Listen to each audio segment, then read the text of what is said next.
চট্টগ্রাম নগরীর tiger pass এলাকায় navy convention হলে ছেলের বৌভাত অনুষ্ঠান থেকে উত্তর জেলা আওয়ামী লীগের শিল্প বাণিজ্য বিষয়ক সম্পাদক ফখরুল আনোয়ারকে আটক করেছে পুলিশ।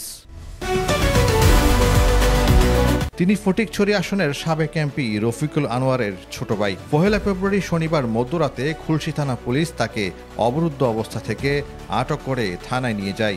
জানা যায়, টাইগার পাস এলাকায় নেভি কনভেনশন হলে সাবেক এমপি খাদিজাতুল আনোয়ার সনির চাচা ফখরুল আনোয়ারের ছেলের বৌভাত অনুষ্ঠান চলছিল।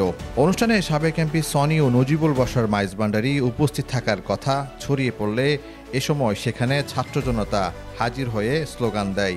পরে পুলিশ গিয়ে ফখরুল আনোয়ারকে আটক করে থানায় নিয়ে যায়। চট্টগ্রাম সিটি কর্পোরেশনের সাবেক মেয়র এম.এ. মঞ্জুর আলমের নাতনির সঙ্গে ফখরুল আনোয়ারের ছেলের বিয়ে।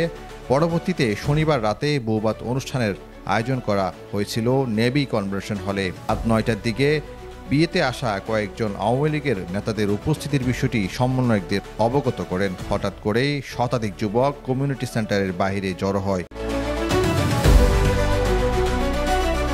তারা এ সময় আমার ভাই কবরে, খুনি কেন বাইরে সহ নানা স্লোগান দিতে থাকেন। তারা ফখরুল আনোয়ারকে অবরুদ্ধ করে রাখে।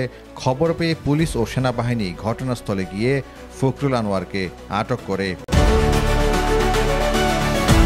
সিএমপি সূত্রে জানা যায়, কমিউনিটি সেন্টারের অনুষ্ঠান থেকে আওয়ামী লীগ নেতা ফখরুল আনোয়ারকে আটক করে থানায় নেওয়া হয়েছে।